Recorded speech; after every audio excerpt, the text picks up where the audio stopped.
Oh, oh, uh, hello, everybody.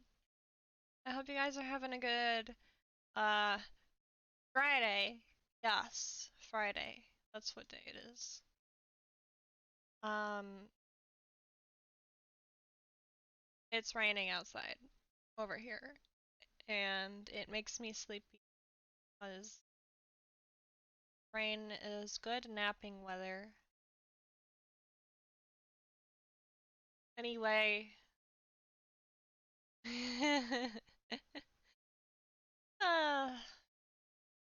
this is like nap time. Okay, I wanted to. This is something that I do with new games that I play, or games that are new to me that I play. Is I like to talk about them after I play them because I'm a big nerd who loves game design.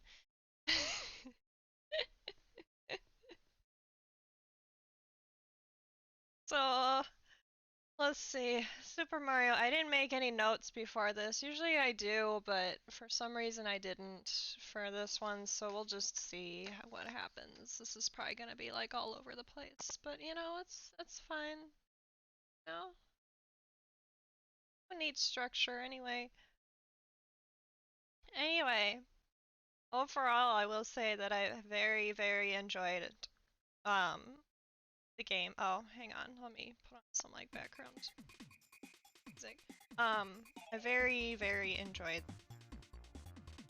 Mario RPG. It was it was just it was a delightful experience. That's for sure. It has a really great sense of humor. Um, the fact that Mario just fucking like he doesn't ever talk. He just uses charades and stuff to convey his point, and everyone just seems to immediately understand him. Is just one of the most hilarious things to me. The overall story is good. Um, I mean, like it's pretty standard for a Mario game, I would say. A standard story. The game reminds me in a lot of aspects about like Earthbound, um, which I have played earlier this year, I think. That's it. But yeah, I don't know. There's a lot of games now that I keep like coming back and being like, wow, things that remind me about that reminded of Earthbound. I don't know. I guess because Earthbound left such an impression on me. Like collecting the star pieces really reminded me of collecting like the pieces of the melody for Earthbound. So that's why I wasn't sure if collecting the final star piece was going to end the game or if it was just going to lead to like the final part of the game. I was like, is this like Earthbound where you complete the melody and then you go into the final part of the game, or is this going to be like collect the final thing and you win? I wasn't sure. Uh,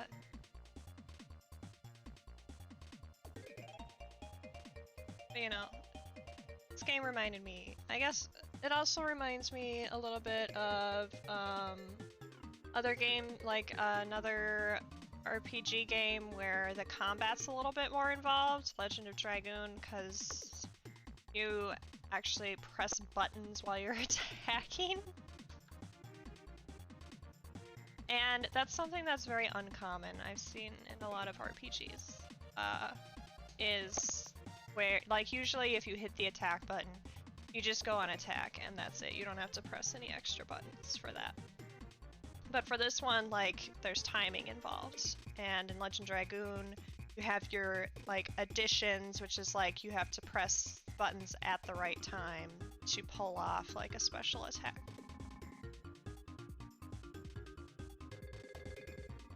You know, there's a lot of games that this one reminds me of while I was playing through it. Some of the puzzles and stuff. The puzzles were fun. Like, none of them were too difficult. Some of them gave me a little bit of a challenge. Oh, foe. Oh no. Just permanent meetings. I'm sorry. Love you.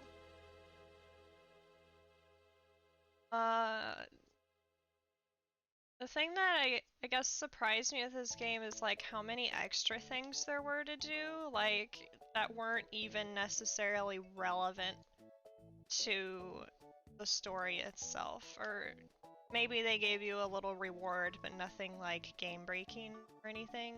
Like I'm so used to side quests in RPGs and stuff giving you like some like really strong item or something.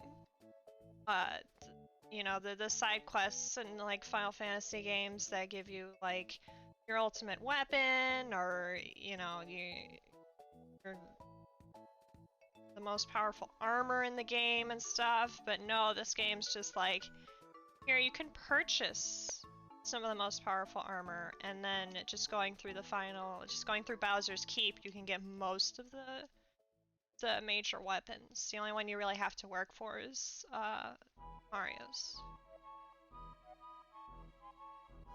So that was kind of nice, I guess, to not like have to do side quests. But at the same time, I don't know.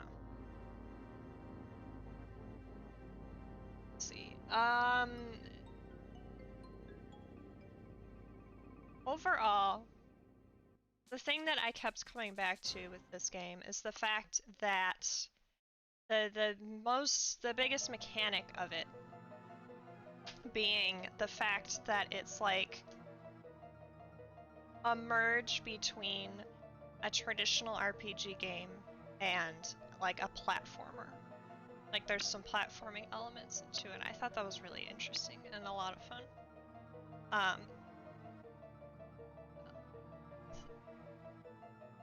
This game I would not necessarily recommend as like if you're very first getting into video games. Like, you know, because of the fact that it's both RPG-y and platformy, like I would suggest something simpler if you're like never played a game before. But if you're somebody that has played like RPGs before, but you want to like kind of transition into like more platformers like Mario and stuff, or like vice versa, you're somebody that plays a lot of platformers but wants to transition into more like RPG games, I think like this game is like a really good like transitional like type of game for going from one genre to the other.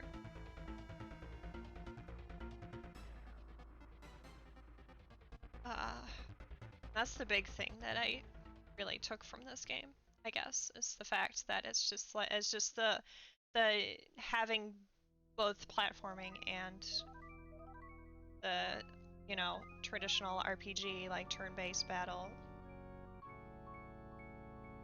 That was really interesting, very, you know, very unique. I'm trying to think of another like RPG game that has like some sort of element like that, but I can't think of anything off the top of my head. I'm sure there is out there somewhere.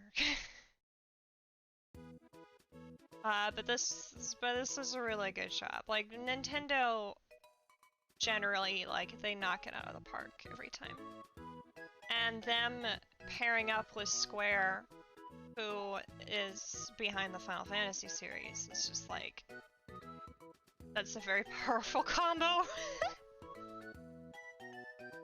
Like they picked probably the best company to have them like help them out, like make an RPG game for sure.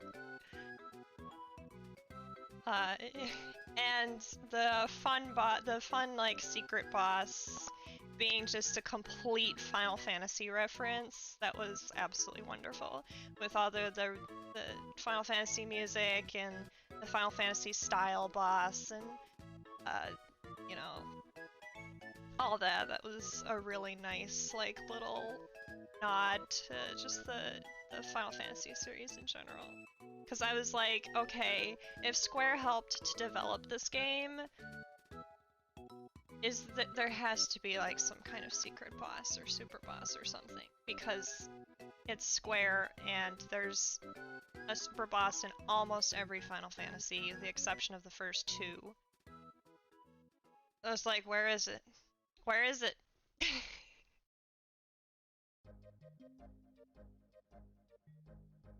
The game difficulty overall, it's like if you're someone who's played a lot of RPGs before, it's pretty easy. I mean, I'm not gonna lie, the game is fairly easy. The only boss that really gave me any real trouble was Yardavik, and that's mostly because I wasn't prepared for it.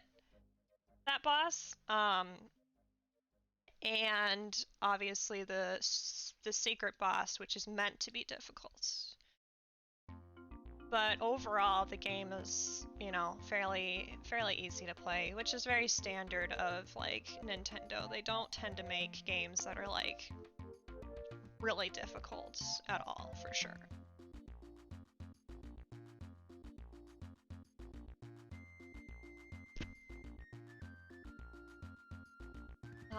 Something that I did not realize with this game is there's actually like an optimal way to pick stats for leveling.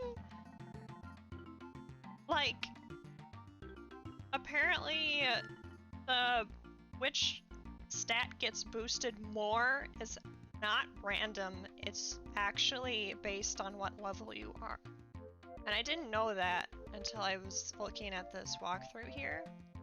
I was just picking randomly, which is fine. Like, that didn't seem to really have any major effect on the game. I guess if you're just somebody that really wants to min-max your stats, then you would probably like make sure that you pick the correct stat that gives you the most like points. But I thought that was pretty interesting. I didn't know that that was a thing. The game controls pretty well, I would say. The battle menu was really odd, and I kept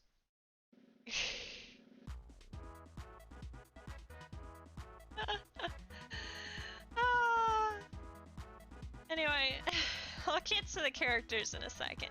Anyway, but the battle menu and the fights was like so different than any battle menus I'm used to, because when you're fighting, you press the corresponding button to get to what you want. Like for spells, what was it? You press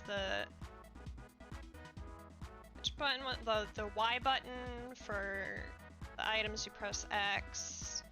But the thing that kept tripping me up is that you have to keep pressing that button to confirm your selection for that menu. And I was just like, why? I don't understand. Like, I'm like picking the button to like make that selection is one thing, but then I'm so used to like using confirm or cancel to actually pick the things. I don't know. It was really kind of weird. It took a lot of getting used to, and I don't think I ever got fully used to it, to be honest. Kept tripping me up. The other thing that kept tripping me up was the fact that the game is like isometric, so it's like that kind of in between of 2D and 3D. So the platforming was like especially difficult because it's really if you don't have any shadows or anything to like guide you, it's very difficult to tell where you're jumping. At least with 2D and 3D respectively, like it's very easy to tell like where you're going. And I am very bad at like 2D platformers. So you won't see me complete like say Super Mario Worlds or like Mario's 1 through 3 because I'm just really bad at 2D platforming.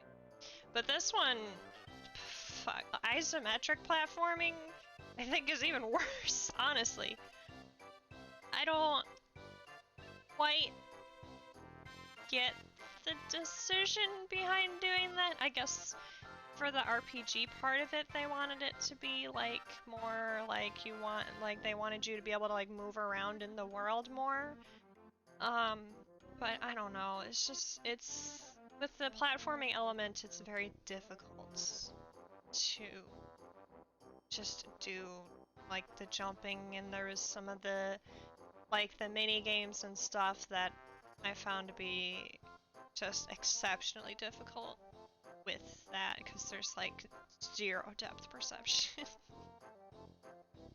That's like I think my biggest gripe with the game is just trying to platform in isometric is really fucking hard.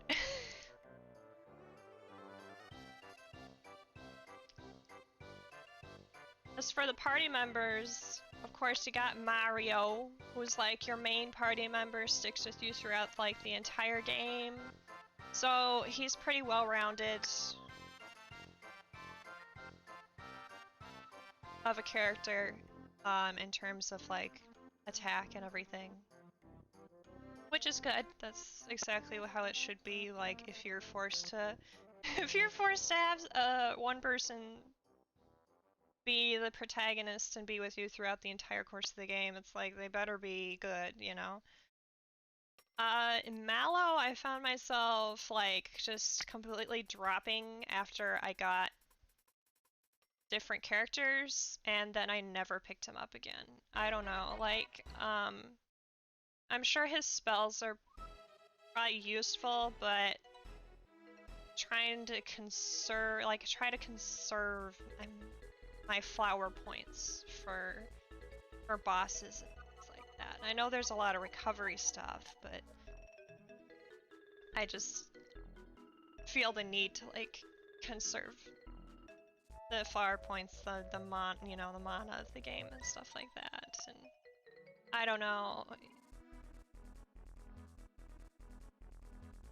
To be fair, I didn't really use him that much, so I can't really say how powerful his spells are. Probably pretty powerful, but like, I don't know.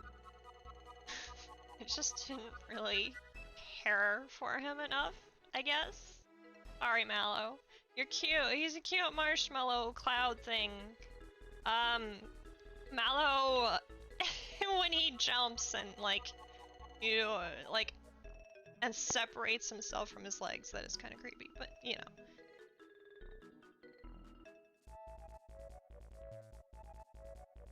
Then you have Gino, who is like, he's very strong both in like attack and magic, but he's more of like a kind of glass cannon type character where he takes more damage, which is a good balance. You got Bowser, who's like your standard, does a lot of physical damage, is very tanky. And then you have Peach, who's like, you know, your typical like healer character. So, you know, they covered all the bases with like your party members. You know, you have like your main protagonist, you got your spellcaster, like black mage type, you got your like tankier type, you got your like white mage type, and then you have Gino, who I'm not sure how I would classify him in terms of like a Final Fantasy class. He's a bit unique in the fact that he's good at magic and physical attacks. He's just very squishy.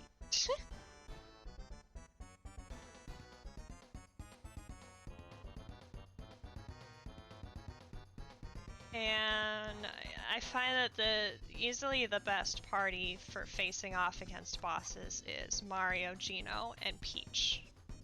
That's just like the most powerful combo, at least depending. Like against Kulex, I think that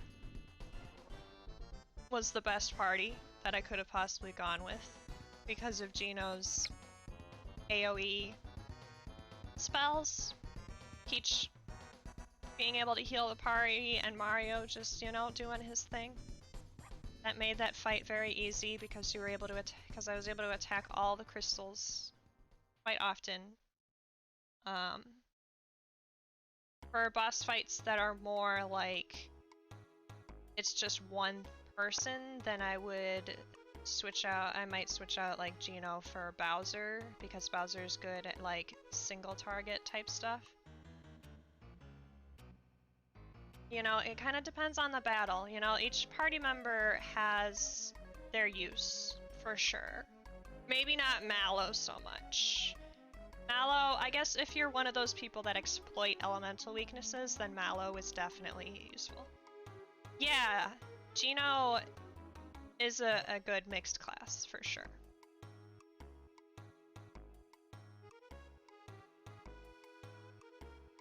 And he would be totally overpowered if he wasn't so, like, squishy, basically. He didn't take so much damage from attacks. Then he would be thoroughly overpowered. He still kind of is. Him and Peach both. Like, the fact that Peach's heals, and especially her revive, cost so little flower points, and then you can just full revive a character fairly easily. I feel like Peach might be the most overpowered. Yeah. The Geno squishiness is to help keep the balance, make sure that he's not too strong.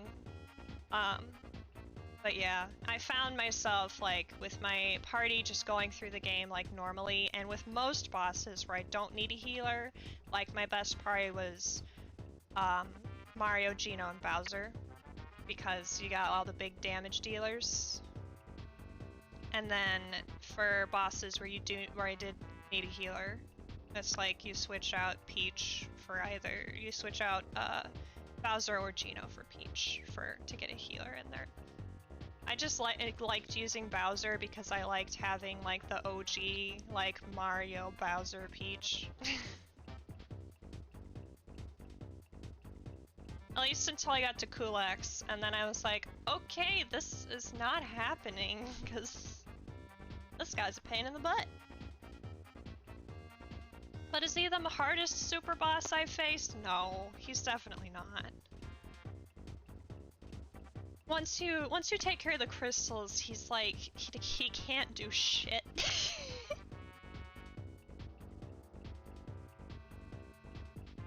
I enjoy the different enemies.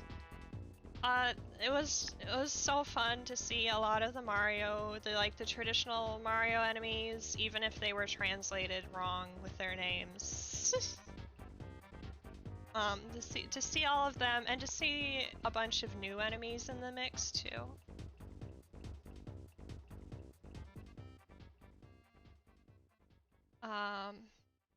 And then some of the enemies have certain things that they do. Like the dry bones, you can't just melee attack them, you have to hit them with a magic spell to get them to die, and then they do their thing where they like collapse on the map, and then they pop back up a little later, just like how they would in any other Mario game, which is pretty, you know, annoying, but that's what they do. They're to be annoying. And then there was the giant crystal thing where you don't want to use magic on it, because if you do, it explodes and hurts your party really bad. The variations of all the enemies, yes, definitely. I love the mixture of all the Mario enemies that you're typically used to. Even the one boss with the lava dragon that pops up in Super Mario World. That was fun to see. And then it's just a great mix of normal Mario enemies, and then just other enemies that they threw in there for, you know, just to have more. There's a lot of enemies, and a very good variety of them.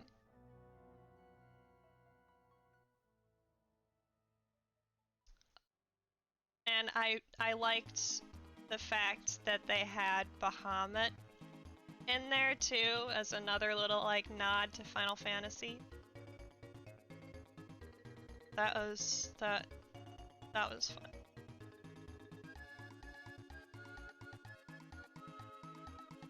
Oh god.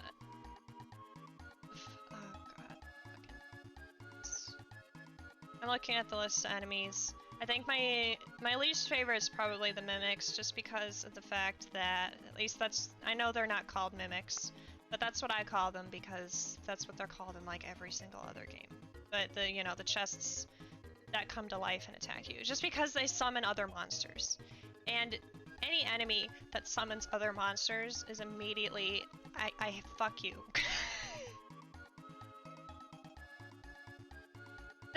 The seeing the chained up Donkey Kong was really fucking surprising too. I was just like, what are you doing?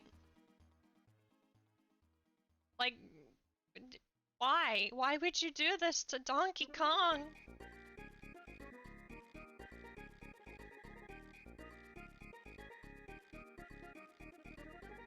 Why? For Donkey Kong. I love the Goombas. The Goombas are always my favorite. I think out of most Mario enemies, Goombas are one of my favorites. I also really like Lakitu and Cheep Cheep. Just generally. That one cloud that we kept running into was weird. I still don't really fully understand that. I guess it's just a little special boss. Yeah. Mimics are a pain in the butt. Playing Dark Cloud and where you have like 7 treasure chests in like one dungeon room, you're like, okay, where's the mimics? Because at least one of these is going to be a mimic.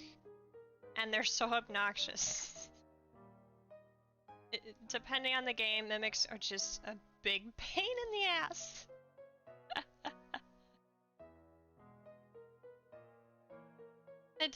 They just always seem to be a jerk. Secret boss that the devs decided to add for the heck of it. That's fun. I like that. Anything that devs decide to add just because that's fun.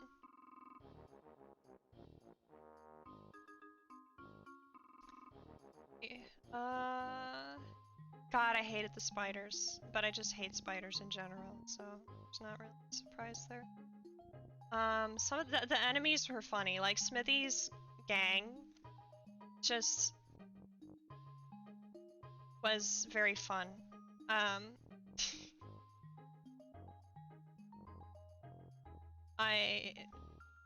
They have very, very interesting designs.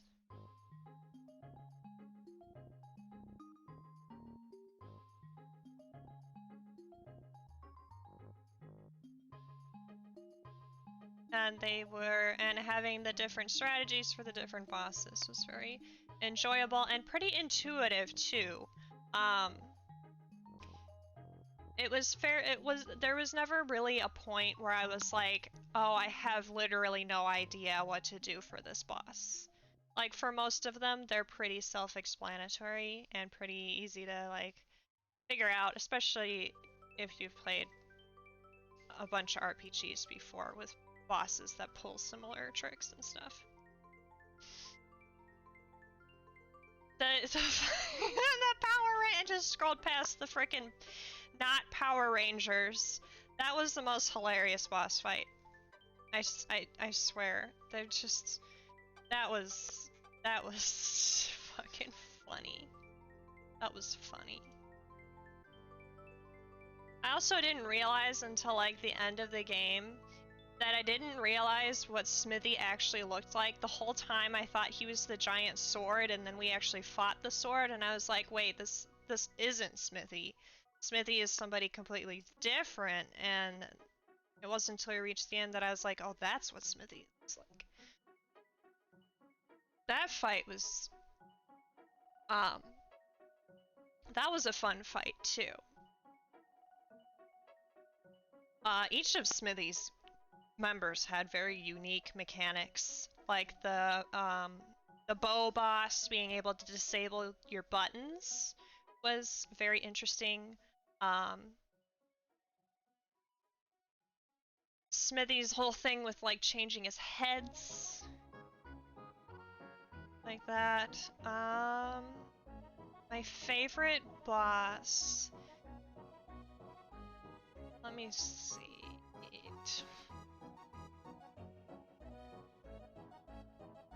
Like, in terms of the most fun boss to fight, let me think. Honestly, I really like the Axum Rangers. Power Rangers. They weren't difficult at all, but they were very funny. I found them very entertaining.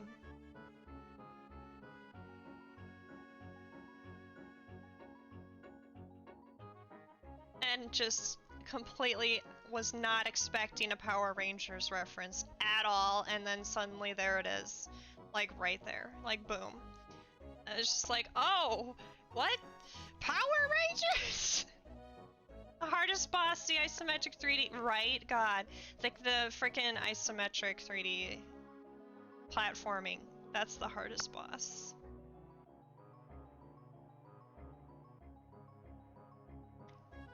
I also really did like Smithy as well.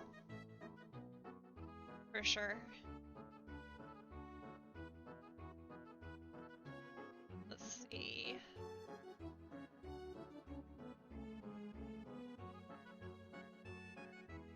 What else about the game is there?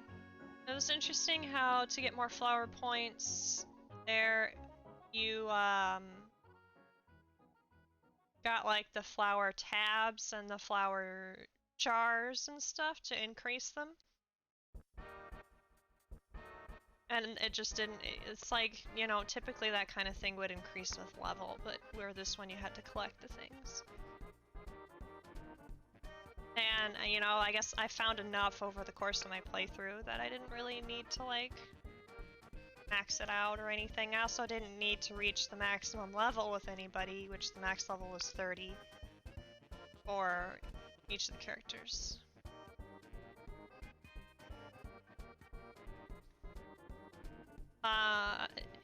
Yeah, okay. The other sort of, kind of thing about the game that bugs me is the hidden chests. I don't feel like they were really needed. It was more of an excuse to kind of, it seemed more of an excuse to make you play longer, like to force you to backtrack and things like that. And like I could never find them like on my own, not until I got the signal ring and it finally like alerted me to where they are. I never found one. Like if you know, if they were more obvious where they were, then that would have been fine, but I could never find any like just normally.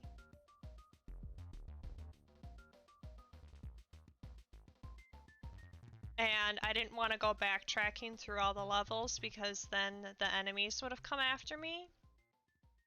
And that would have been annoying.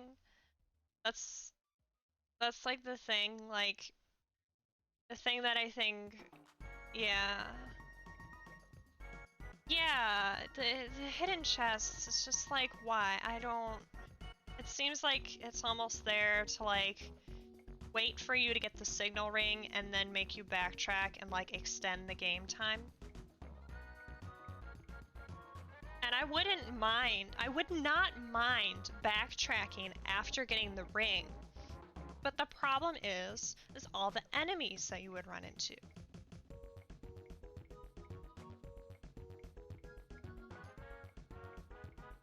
I don't know if there's an item for... Is there an item for no encounters? Or to have enemies avoid you? Was that something that I missed?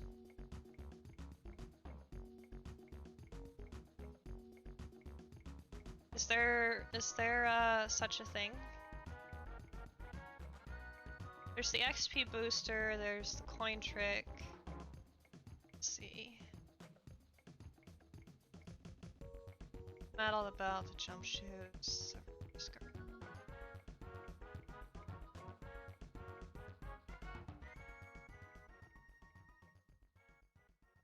Safety ring, signal. No, there's no items to avoid.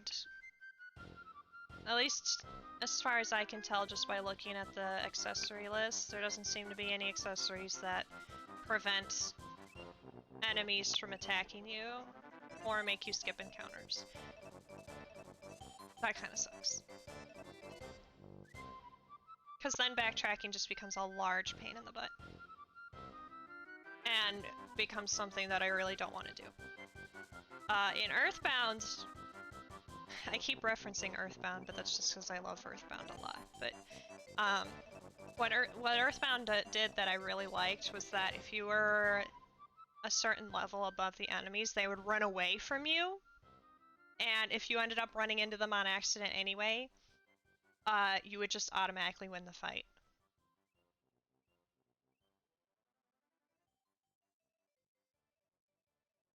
So and there were some enemies that would run away, but most of them don't. So yeah, that's the hidden chests are just kind of like, I don't really know why you're here. Like, I feel like that could have been removed. Like that didn't even need to be a thing. There's so many other like mini games, and then there's the making the songs. You know, there's so much other stuff that the hidden chests are not necessarily really needed.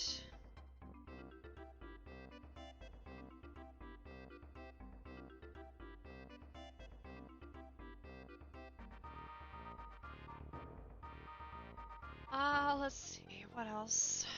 What else is there? Anything I can think of that I want to...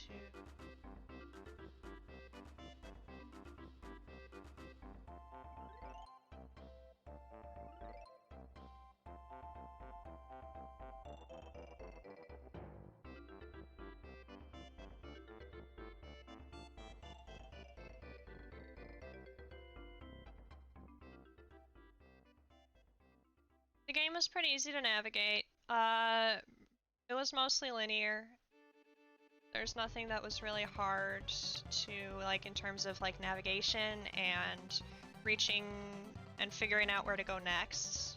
Like, that's something that I liked because for, like, the first couple Final Fantasy games, like, I had to use, like, a walkthrough guide and, like, look at the world map because I was like, where am I supposed to go? And I don't want to spend, like, a half an hour wandering around everywhere on the world map to figure out where I was supposed to go, but with this game, it was really easy to figure out where to go, which was nice. Hey, Evo.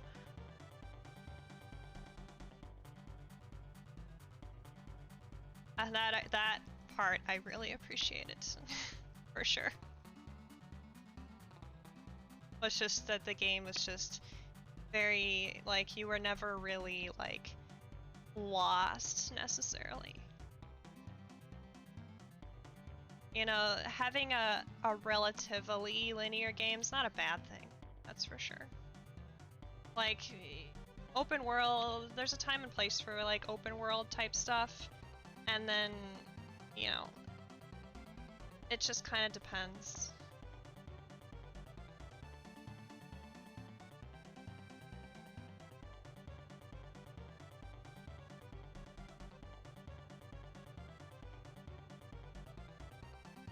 Is there anything else that I am?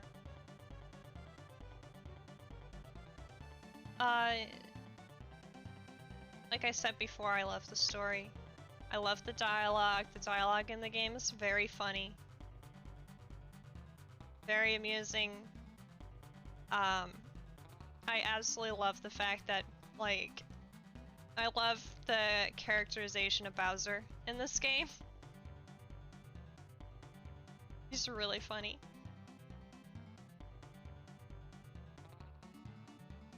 Mallow with the whole, I'm not a, what? What do you mean I'm not a frog? And how it's so dramatic. Even though you already know that he's definitely not a frog. There's a lot of fun moments in the story. The entirety of Booster's Tower and that whole sequence. And Booster himself. Fucking hilarious. At first, I was like, I hate you, Booster. And now I'm just like, like towards like the end of his whole sequence, I was like, fuck, I love him. The NPCs are yeah, there's a lot of hilarious NPCs, a lot of fun dialogue. This is why I like to go around and like talk to every single NPC, as some of them have some pretty funny dialogue and, you know, going on. There was some people when I was playing Secret of Mana, there's somebody when I was playing Secret of Mana that was like, why do you go around and like talk to every single NPC in town? And I'm just like, I gotta. And then a funny dialogue would pop up, and I'd be like, see, this is why you gotta talk to everybody, because you get gems like this.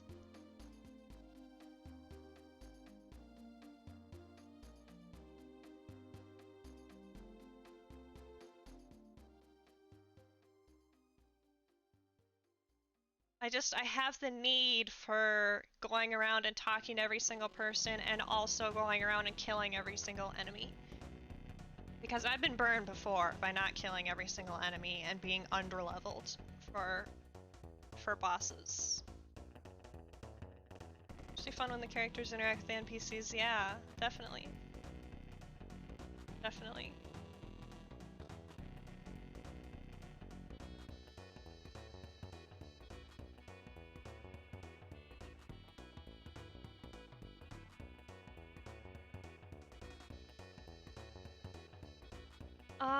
Let's see, is there anything else to really talk about?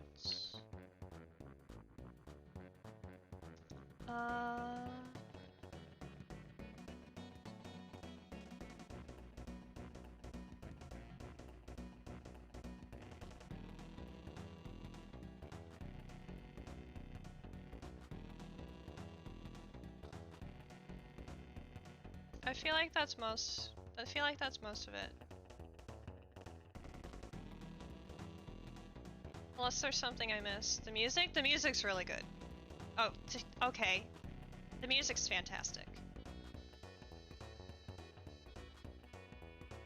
Just generally, it's good music. Very good music. I can't believe I forgot to talk about the music, because the music is something that I really love about video games, like, a lot. Like, I have so many video game soundtracks downloaded, and honestly, like, this might be another one that I have to go download, because it's fantastic. It's a really fun, it's really, like, quirky, very fitting with Mario in general. And Mario music in general is you know, very good music. And they definitely didn't disappoint with this game.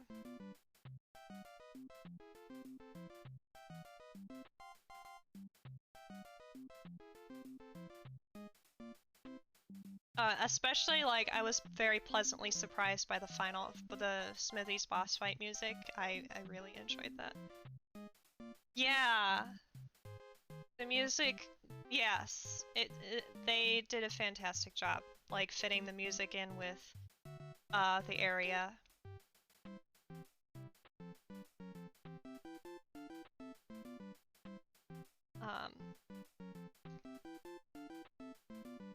and you know, there's actually a lot more like tracks in the game than you think there are, and there's some like there's different boss fight music, there's different like regular battle music. Um, you know, like in a lot of Final Fantasy games, like you have your regular battle music, you have the boss fight music, and then you have like the final boss music. But this one actually has like a lot, like multiple battle musics, which I love. And that was also another thing I really loved about Earthbound. I love it when you have like the different battle music that corresponds with whatever like type of enemy you're fighting.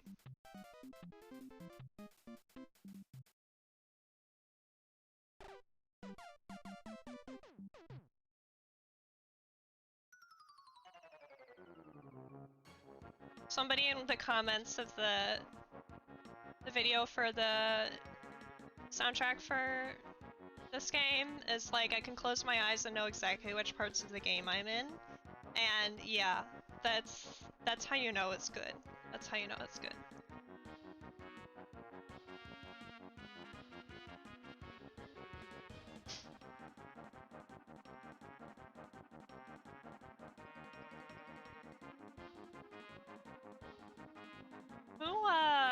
Who was the composer? Shimomura. Wait, Shimomura did,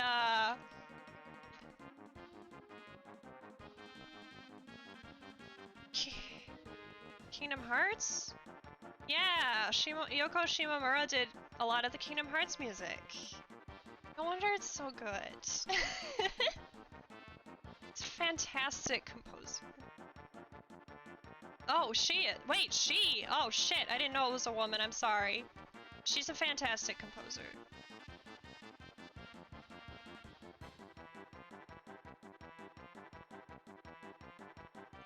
She and Uematsu who did a lot of the Final Fantasy music. Fantastic. I love them both a lot. They've done such amazing music. So did musical work for... yeah.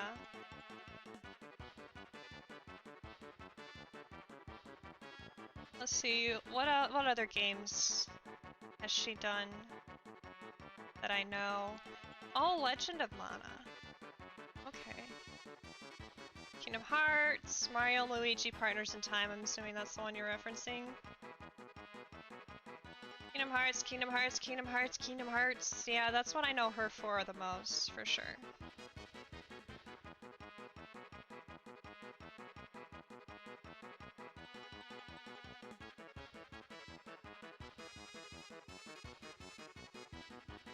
She's done some of the Mana series too, which is interesting.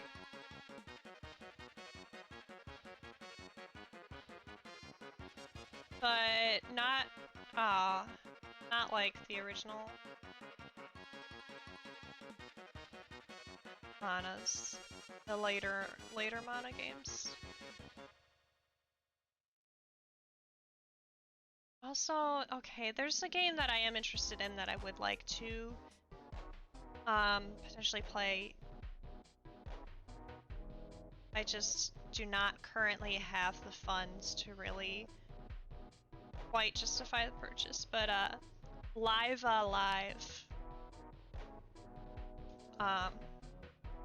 is a game that I do want. It's not even out yet, actually. It's gonna be out on the Switch on July 22nd. And it's another RPG that takes place across like a bunch of different time periods. So it looks, yeah. I watched the trailers, I was like, this looks fantastic, I want it. But okay, we're getting off track. I think that's about everything. The visual style of Mario, very, very Mario. Lots of bright colors. It's just very Mario. I don't know.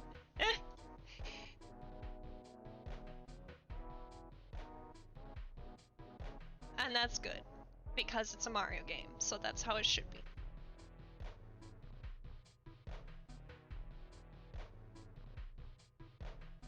It's just a really enjoyable game, and if you're into like either RPGs or platformers, like I would definitely highly recommend, for sure.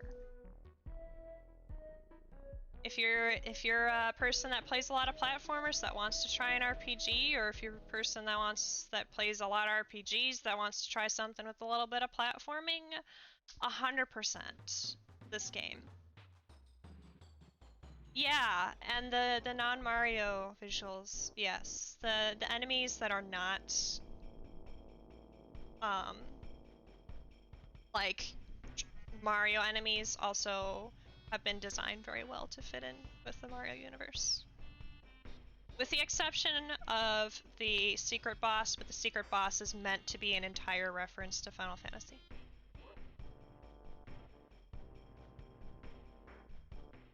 The weird plant fish thing. Plant fish.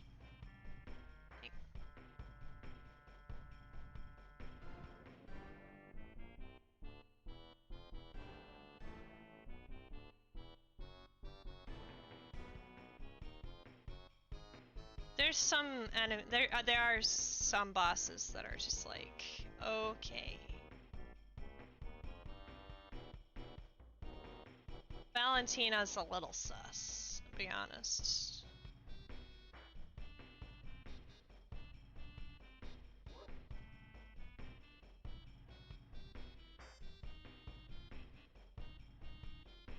But yeah, it's overall great. It has a little bit of everything. Got your platforming, it got your like traditional RPG stuff. There's a bunch of mini games. There's some side quests. There you got your secret boss if you want a challenge. There's a lot more to the game than I originally thought there was going to be, and I'm not complaining. That was a nice surprise. So, yeah, I think that's about it. It's just it's excellent. And I'm sure there's a lot of things that didn't manage to make it into the game because that's just the nature of game development. There's so many ideas that flow out and only so many can make it into a game. And it's unfortunate, but that's just how it is. Like, you could keep adding things forever, but, you know, you gotta release it at some point. That's just how it is.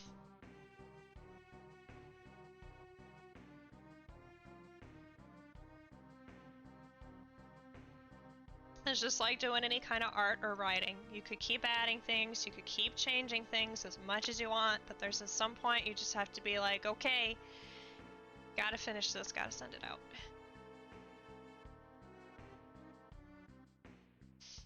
Bruce Lee reference will never not be funny. There's a lot of references I was not expecting that were just absolutely hilarious. And the little Link sleeping in the inn was adorable. That was such an adorable little Easter egg. I love that. The fact that Bruce Lee is canonically in that Mario universe is also absolutely hysterical.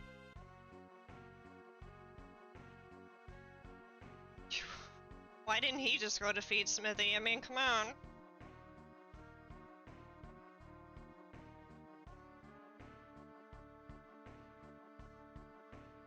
It also dates the game, but you know, that's fine. They're allowed to have some things that you're allowed to have things that date your game. It's still it very much holds up now.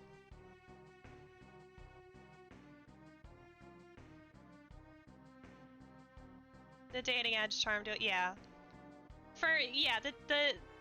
There's certain references that are like, oh, that's funny. That was from like a long time ago, but that's funny. And then there's the references that are just kind of cringy, kind of like if they try to like when companies try to like do memes and stuff when the memes are like already dead, like that kind of thing is like, no. But you know, references like the Bruce Lee and Power Rangers, it's just that's fun. That's fun references.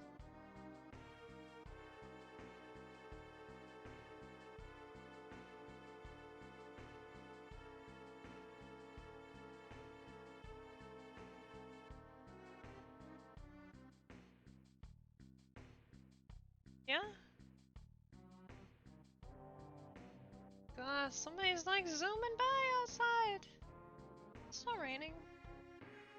Yeah, it's still raining out a little bit. Anyway, I think, yeah, I think that's about it.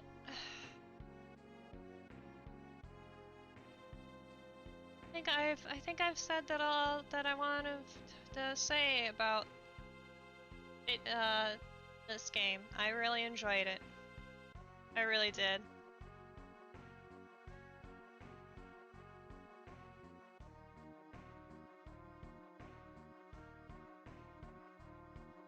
And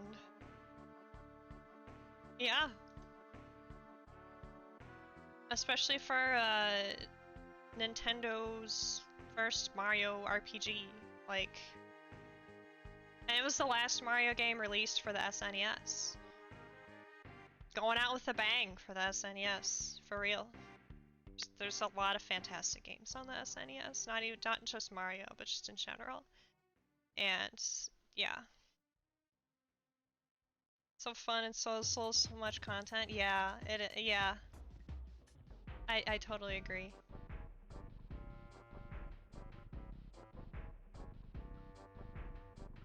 It's definitely gone pretty far up on my list of like favorite games for sure.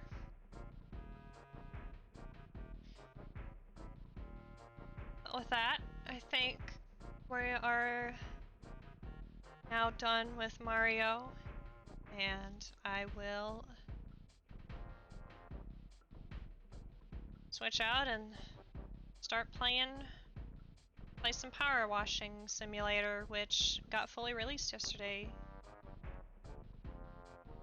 So now there's like achievements and stuff. And I reset my save file so I could go through and get achievements. And yeah, let's do some power washing.